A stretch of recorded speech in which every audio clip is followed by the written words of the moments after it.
शिवाय नमस्तुभ्यं श्री शिवाय नमस्तुभ्यं श्री शिवाय नमस्तुभ्यं श्री शिवाय नमस्तुभ्यं श्री शिवाय नमस्तुभ्यं श्री शिवाय नमस्तुभ्यं श्री शिवाय नमस्तुभ्यं श्री शिवाय नमस्तुभ्यं श्री शिवाय नमस्तुभ्यं श्री शिवाय नमस्तुभ्यं श्री शिवाय नमस्तुभ्यं श्री शिवाय नमस्तुभ्यं श्री शिवाय नमस्तुभ्यं श्री शिवाय नमस्तुभ्यं श्री शिवाय नमस्तुभ्यं। जय हो शिवजी महाराज की जय, पार्वती माता की जय, गणेश जी महाराज की जय हो, नंदीश्वर भगवान की जय हो, मूषक जी की जय हो, जय हो जय हो, कार्तिक भगवान की जय हो, सभी देवी देवताओं की जय। श्री शिवाय नमस्तुभ्यं श्री शिवाय नमस्तुभ्यं श्री शिवाय नमस्तुभ्यं श्री शिवाय नमस्तुभ्यं श्री शिवाय नमस्तुभ्यं श्री शिवाय नमस्तुभ्यं श्री शिवाय नमस्तुभ्यं। तौमेव माता च पिता तौमेव बन्धुश्च सखा तौमेव विद्या द्रविणं तौमेव सर्वं देवदेव। श्री शिवाय नमस्तुभ्यं श्री शिवाय नमस्तुभ्यं श्री शिवाय नमस्तुभ्यं श्री शिवाय नमस्तुभ्यं श्री शिवाय नमस्तुभ्यं।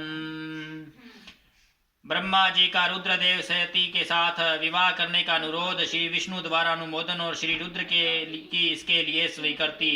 श्री शिवाय नमस्तुभ्यं।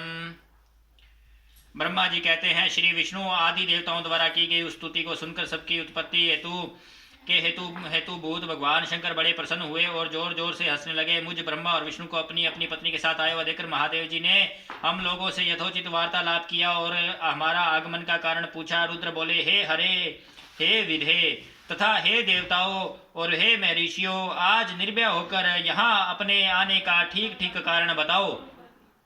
तुम लोग किस लिए यहाँ आए हो और कौन सा कार्य आ पड़ा है, वह सब मैं सुनना चाहता हूँ, क्योंकि तुम्हारे द्वारा की गई स्तुति से मेरा मन बहुत प्रसन्न है। मुने महादेव जी के इस प्रकार पूछने पर भगवान विष्णु की आज्ञा से मैंने वार्तालाप आरंभ किया। मुझ ब्रह्मा ने कहा, देव महादेव करुणा सागर प्रभो, हम दोनों इन देवताओं और ऋषियों के साथ जिस उद्देश्य से यहाँ आए हैं उसे सुनिए। वृषभध्वज विशेषता आपके ही लिए हमारा यहाँ आगमन हुआ है, क्योंकि हम तीनों सहार्थी हैं। सृष्टि चक्र के संचालन रूप प्रयोजन की सिद्धि के लिए एक दूसरे के सहायक हैं। सहार्थी को सदा परस्पर यथा योग्य सहयोग करना चाहिए, अन्यथा यह जगत टिक नहीं सकता। महेश्वर कुछ ऐसे असुर उत्पन्न होंगे जो मेरे हाथ से मारे जाएंगे, कुछ भगवान विष्णु के और कुछ आपके हाथों नष्ट होंगे। महाप्रभो, कुछ असुर ऐसे होंगे जो आपके वीर्य से उत्पन्न हुए पुत्र के हाथ से ही मारे जा सकेंगे। प्रभो, कभी कोई विरले ही असुर ऐसे होंगे जो माया के हाथों द्वारा वध को प्राप्त होंगे। आप भगवान शंकर की कृपा से ही देवताओं को सदा उत्तम सुख प्राप्त होगा। घोर असुरों का विनाश करके आप जगत को सदा स्वास्थ्य अभय प्रदान करेंगे, अथवा यह भी संभव है कि आपके हाथ से कोई भी असुर न मारा जाए, क्योंकि आप सदा योग युक्त रहते हुए राग और द्वेष से रहित हैं तथा एकमात्र दया करने में ही लगे रहते हैं। ईश, यदि वे असुर भी आराधित हो, आपकी दया से अनुग्रहित होते रहे, तो सृष्टि और पालन का कार्य कैसे चल सकता है। अतः वृषभध्वज, आपको प्रतिदिन सृष्टि आदि के उपयुक्त कार्य करने के लिए उद्यत रहना चाहिए। यदि सृष्टि पालन और संहार रूप कर्म में न करने हो, तब तो हमने माया से जो भिन्न भिन्न शरीर धारण किए उनकी कोई उपयोगिता अथवा औचित्य ही नहीं है। वास्तव में हम तीनों एक ही हैं, कार्य के भेद भिन्न भिन्न देह धारण करके स्थित हैं। यदि कार्य भेद न स्थित हो, तब तो हमारे रूप भेद का कोई प्रयोजन ही नहीं है।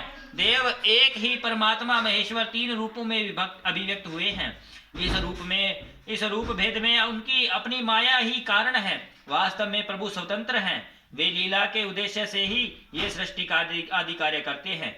भगवान श्री हरि उनके बाएं अंग से प्रकट हुए हैं, मैं ब्रह्मा उनके दाएं अंग से प्रकट हुआ हूँ और आप रुद्रदेव उन सदाशिव के हृदय से आविर्भूत हैं। अतः आप ही शिव के पूर्ण रूप हैं प्रभु। इस प्रकार अभिन्न अभिन्न रूप होते हुए भी हम तीनों रूपों में प्रकट होते हैं। सनातन देव श्री शिवाय नमस्तुभ्यम। हम तीनों उन भगवान महासदाशिव और शिवा के पुत्र हैं। यह इस यथार्थ तत्व का आप हृदय से अनुभव कीजिए प्रभु। मैं और श्री विष्णु आपके आदेश से प्रसन्नता पूर्वक लोक की सृष्टि और पालन के कार्य कर रहे हैं तथा कार्य के कारणवश सब सपत्नीक भी हो गए हैं तथा आप भी विश्व हित के लिए तथा देवताओं को सुख पहुंचाने के लिए एक परम सुंदरी रमणी को अपनी पत्नी बनाने के लिए ग्रहण करे। महेश्वर, एक बात और है, उसे सुनिए। मुझे पहले के वृतांत का स्मरण हो आया है। पूर्व काल में आपने इसी रूप से जो बात हमारे सामने कही थी वही इस समय सुना रहा हूँ। आपने कहा था, ब्राह्मण, मेरा ऐसा ही उत्तम रूप तुम्हारे अंग विशेष से ललाट से प्रकट होगा जिसकी लोक में रुद्र नाम से प्रसिद्धि होगी। तुम ब्रह्मा सृष्टिकर्ता हो गए और श्री हरि जगत का पालन करने वाले हुए और मैं सगुण रुद्र रूप होकर संहार करने वाला होऊंगा। एक क्षत्रिय के साथ विवाह करके लोक के उत्तम कार्य की सिद्धि करूंगा।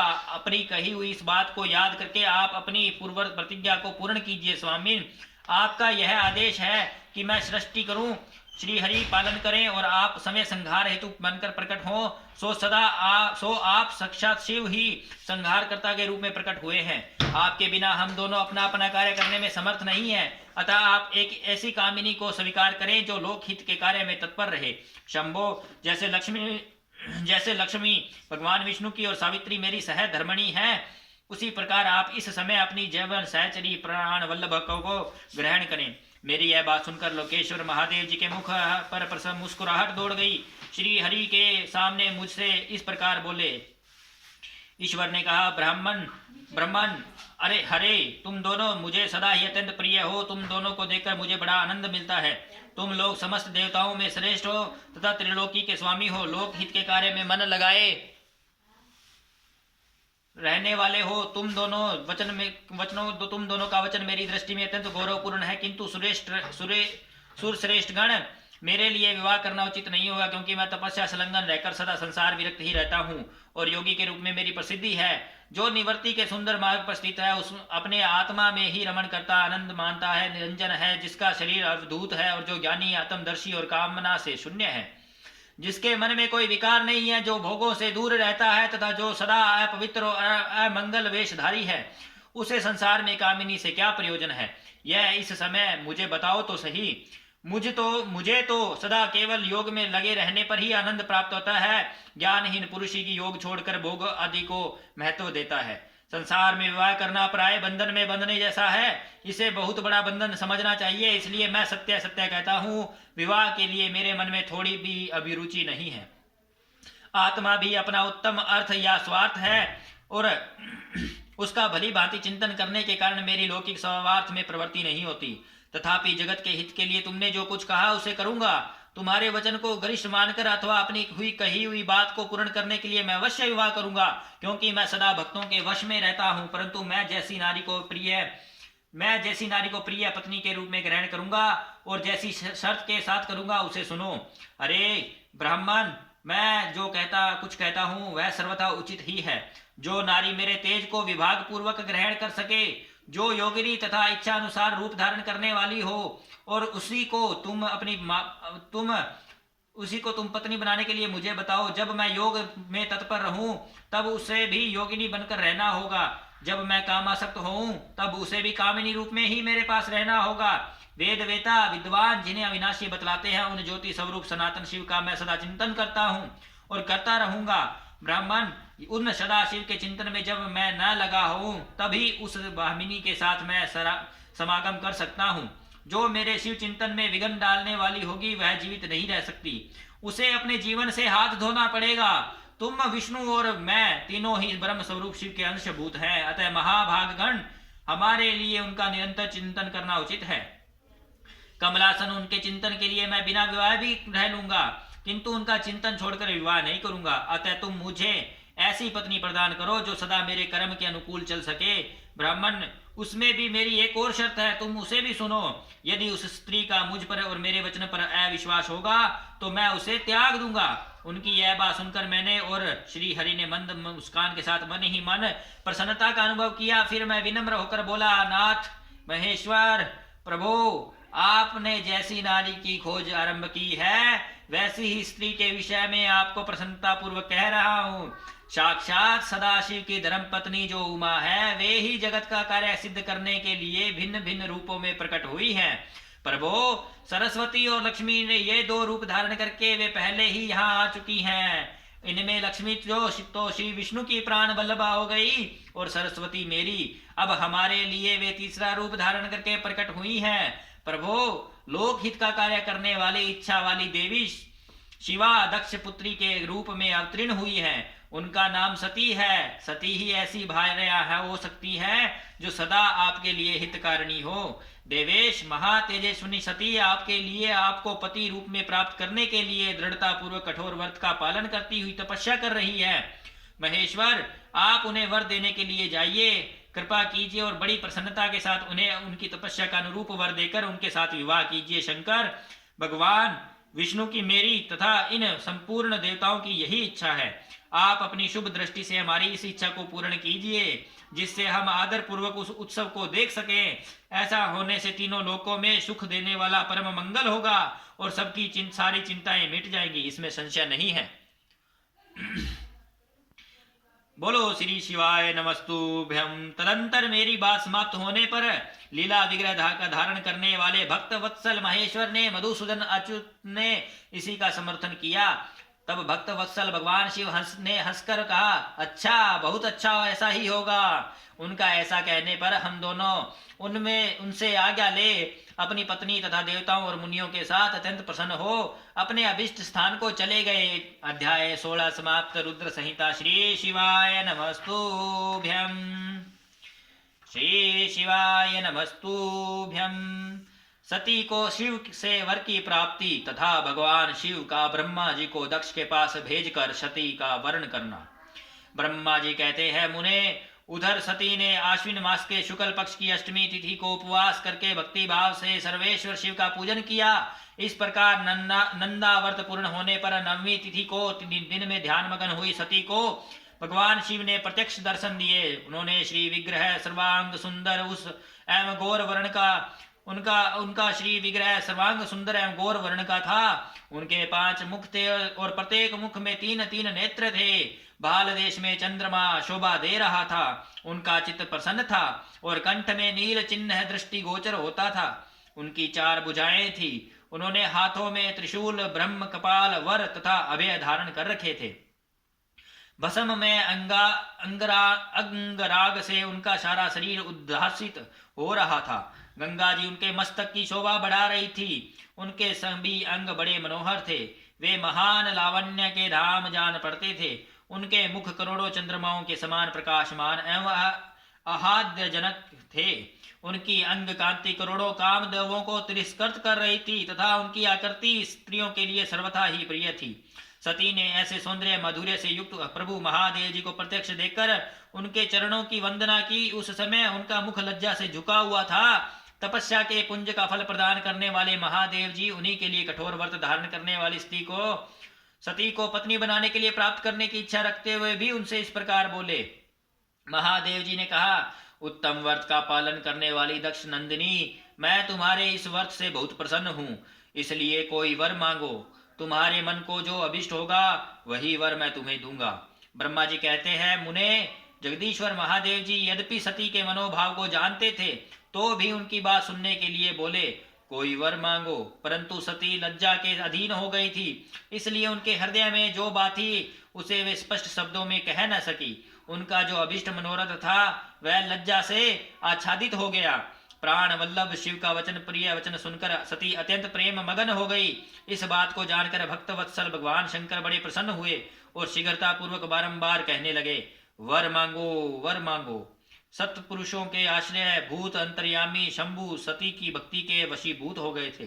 तब सती ने अपनी लज्जा को रोककर महादेव जी से कहा, वर देने वाले महाप्रभु, मुझे मेरी इच्छा के अनुसार वर दीजिए जो टल न सके।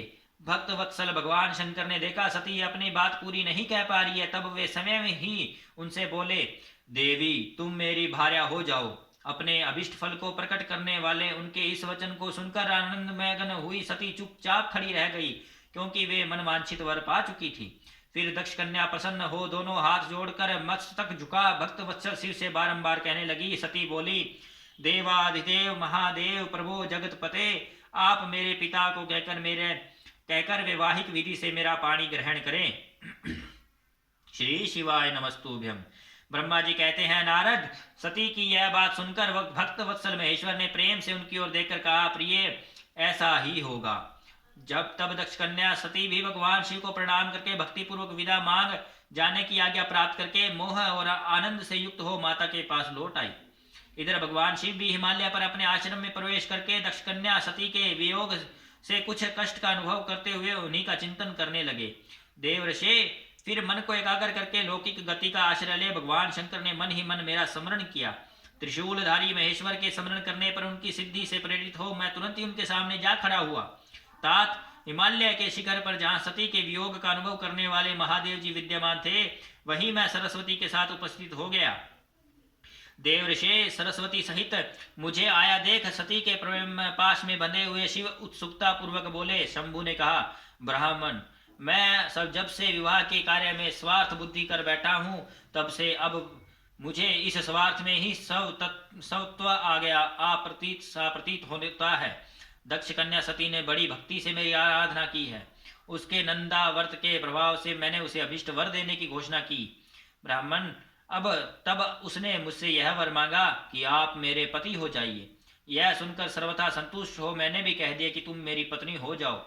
तब दक्षिणायनी सती मुझसे बोली कि जगत पते, आप मेरे पिता को सूचित करके वैवाहिक विधि से मुझे ग्रहण करें। ब्राह्मण, उसकी भक्ति से संतुष्ट होने के कारण मैंने उसका वह अनुरोध भी स्वीकार कर लिया।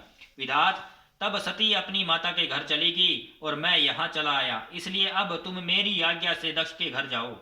ऐसा यत्न करो जिससे दक्ष प्रजापति दक्ष शीघ्र ही मुझे अपनी कन्या का दान कर दे।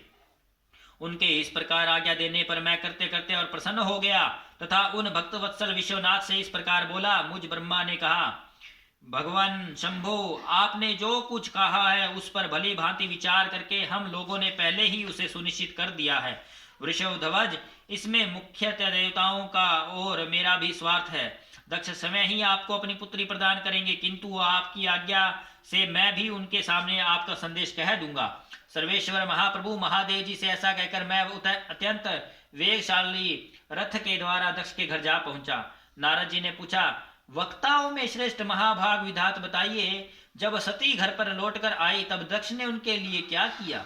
ब्रह्मा जी ने कहा, तपस्या करके मनोवांछित फल पाकर सती जब घर को लौट आई तब वहां उन्होंने माता पिता को प्रणाम किया।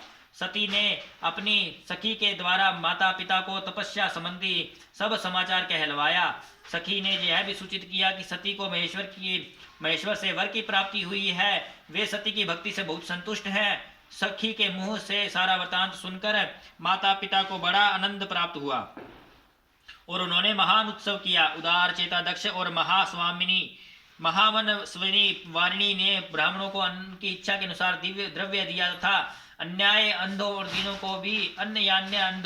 को भी धन बांटा। प्रसन्नता बढ़ाने वाली अपनी पुत्री को हृदय से लगाकर माता वारिणी ने उसका मस्तक सूंघा और आनंद मगन होकर उसकी बारंबार प्रशंसा की। तदंतर कुछ काल व्यतीत होने पर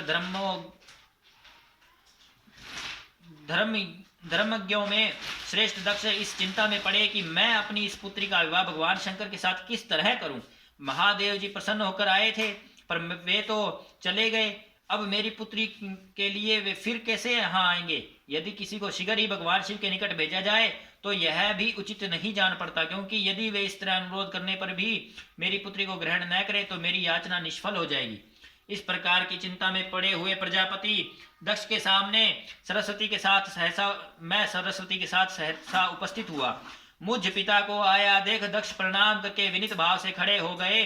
उन्होंने मुझ स्वयंभू को यथा योग्य आसन दिया। तदंतर दक्ष ने जब मेरे आने का कारण पूछा तब मैंने उन सब बातें बताकर उनसे कहा, प्रजापते, भगवान शंकर ने तुम्हारी पुत्री को प्राप्त करने के लिए निश्चय ही मुझे तुम्हारे पास भेजा है।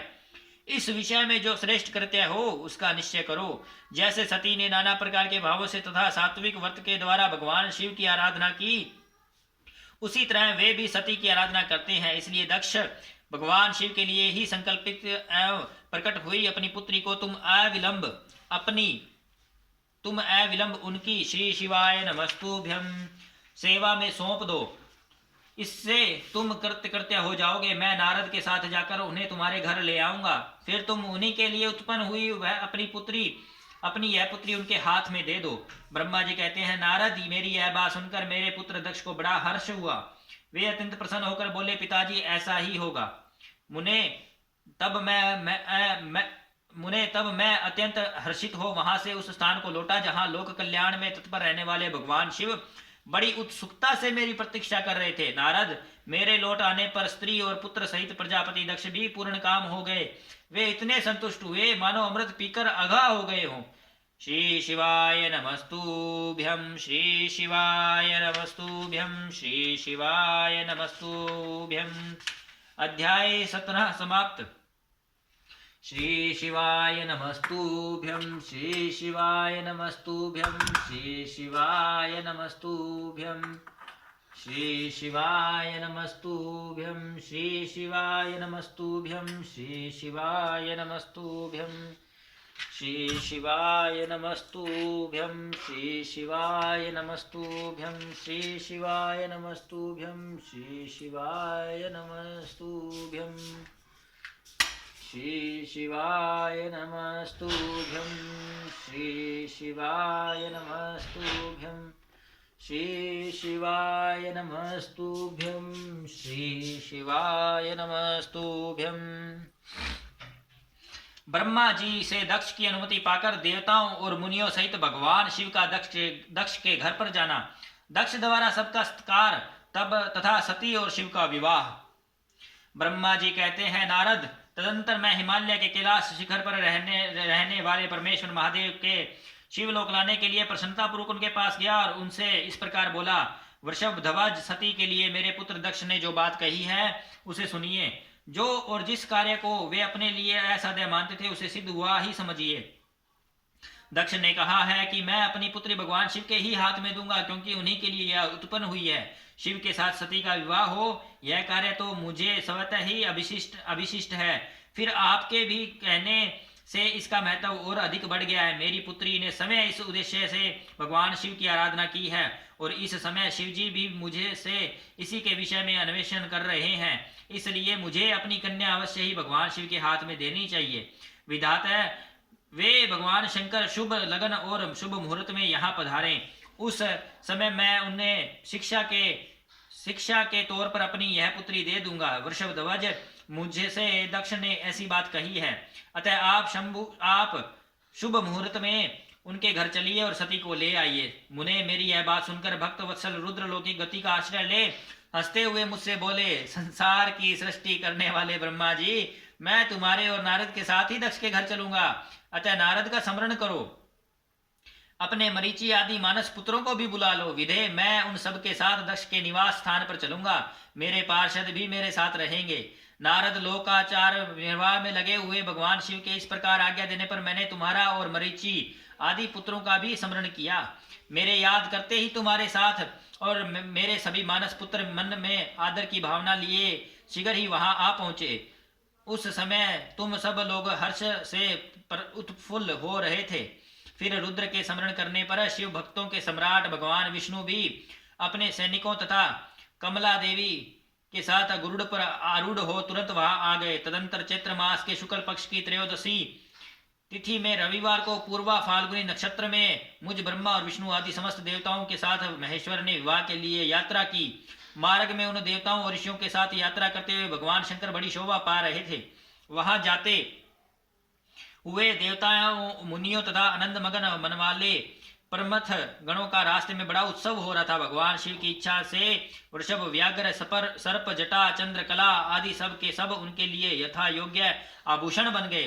तदंतर वेग से चलने वाले बलवान बलिवर्द नंदिकेश्वर पर आरूढ़ हुए महादेव जी श्री विष्णु और आदि देवताओं के को साथ लिए क्षण भर में प्रसन्नता पूर्वक दक्ष के घर जा पहुंचे। वहां विनीत चित्त वाले प्रजापति दक्ष समस्त आत्मीय जनों के साथ भगवान शिव की अगवानी के लिए उनके सामने आए। उस समय उनके समस्त अंगों में हर्ष जनित रोमांच हो आया था। समय दक्ष ने अपने द्वार पर आए हुए समस्त देवताओं का सत्कार किया।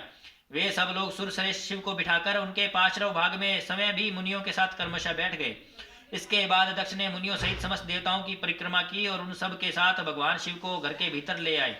उस समय दक्ष के मन में बड़ी प्रसन्नता थी। उन्होंने सर्वेश्वर शिव को उत्तम आसन देकर समय ही विधि पूर्वक उनका पूजन किया।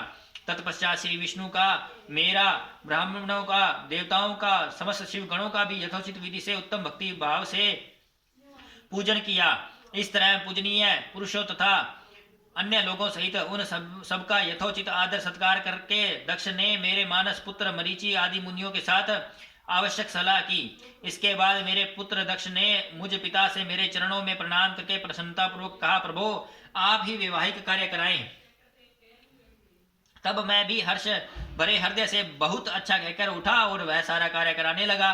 तदंतर ग्रहों के बल से युक्त शुभ लगन और मुहूर्त में दक्ष ने हर्ष पूर्वक अपनी पुत्री स्थिति का हाथ भगवान शंकर के हाथ में दे दिया। उस समय हर्ष से भरे हुए भगवान ध्वज ने भी वैवाहिक विधि से सुंदरी दक्ष कन्या का पानी ग्रहण किया। फिर मैंने, श्री हरि ने और तुम तथा अन्य मुनियों ने देवताओं और प्रथम गणों ने भगवान शिव को प्रणाम किया और सबने नाना प्रकार की स्तुतियां द्वारा उन्हें संतुष्ट किया। उस समय नाच गान के साथ महान उत्सव मनाया गया। समस्त देवताओं और मुनियों का बड़ा आनंद प्राप्त हुआ। भगवान शिव के लिए कन्या दान करके मेरे पुत्र दक्ष कृतार्थ हो गए। शिव प्रसन्न हुए तथा सारा संसार मंगल का निकेतन बन गया। अध्याय 18 समाप्त। श्री शिवाय नमस्तुभ्यं। श्री शिवाय नमस्तुभ्यं। श्री शिवाय नमस्तुभ्यं। श्री शिवाय नमस्तुभ्यं।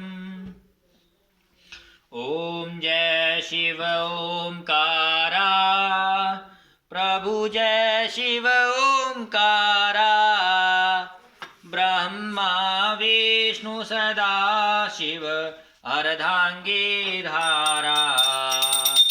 ओम जय शिव ओंकारा, एकानन चतुरानन पंचानन राजे, हंसासन गरुड़ासन वृषवाहन साजे। ओम जय शिव ओंकारा, दो भुज चार चतुर भुज 10 भुज अति सोहे, तीनों रूप निरखता त्रिभुवन जन मोहे। ओम जय शिव ओंकारा, अक्षमाला वनमाला मुंडमाला धारी, चंदन मृग मद चंदा भाले शुभकारी। ओम जय शिव ओंकारा, श्वेतांबर पीतांबर बाघंबर अंगे, सनकादिक ब्रह्मादिक भूतादिक संगे। ओम जय शिव ओंकारा, कर के मध्य कमंडलु चक्र त्रिशूल धरता, जग करता जग हरता जग पालन करता। ओम जय शिव ओंकारा, ब्रह्मा विष्णु सदा शिव जानत अविवेका, प्राणवाक्ष में शोभित ये तीनों एका। ओम जय शिव ओंकारा, त्रिगुण स्वामी जी की आरती जो कोई जन गावे, कहत शिवानंद स्वामी मनवांछित फल पावे। ओम जय शिव ओंकारा, श्री शिवाय नमस्तुभ्यं। शिवाय नमः। श्री शिवाय नमस्तुभ्यं। जय कुबेरेश्वर महादेव की जय, पशुपतिनाथ महादेव की जय, महाकाल की जय हो, नीलकंठ की जय हो, नागेश्वर महादेव की जय हो, सोमनाथ महादेव की जय हो, ज्योतिर्लिंगों की जय हो। हर हर महादेव, शिव शंभु।